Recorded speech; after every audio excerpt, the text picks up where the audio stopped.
తరచుగా జరిగే తగాదాలు, దానికి పరిహారాలు ఏంటి?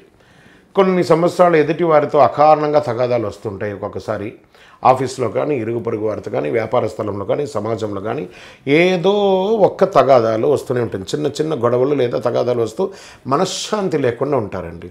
ఇటువంటి తగాదాలు లేదా గొడవలు రాకుండా ఉండడానికి చిన్న పరిహారం చేద్దాం. ఈ పరిహారం చేసే సమయంలో మౌనంగా ఉండాలి.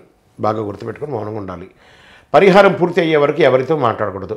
ఒక తెలుపు రంగు వస్త్రం తీసుకొని అందులో కొత్తదిగా ఉండాలి, చిన్న ముక్క అలా తీసేసుకొని దాంట్లో దొడ్డుప్పు, కల్లుప్పు అంటారు కదా, అందులో ఏడు తీసుకోని ఈ 7 ఉప్పు కల్లుప్పును ముందుగా తీసుకున్న కొత్త తెలుపు రంగు వస్త్రంలో మూట కట్టి మీ పూజా మందిరంలో హనుమంతుడి ఫోటో ముందో లేదా దుర్గాదేవి ఫోటో ముందో పెట్టండి, ఏం పర్వాలేదు. సాంబ్రాణి ధూపం వేస్తూ ఉండండి.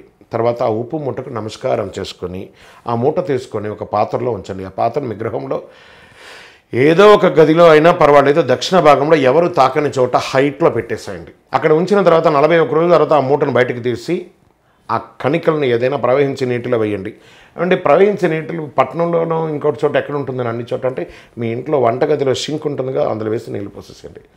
ఆ యొక్క క్లాత్ని ఎక్కడైనా ఒక చెట్టు మొదలో వేసేయండి, తొక్కని ప్రదేశంలో వేసేయండి. ఈ విధంగా చేస్తే అకారణంగా వచ్చే గొడవలన్నీ తొలగిపోయి గృహంలో మానసిక ప్రశాంతత పొందుతారు. ఇది చాలా అద్భుతమైనటువంటి ఒక పరిహారం.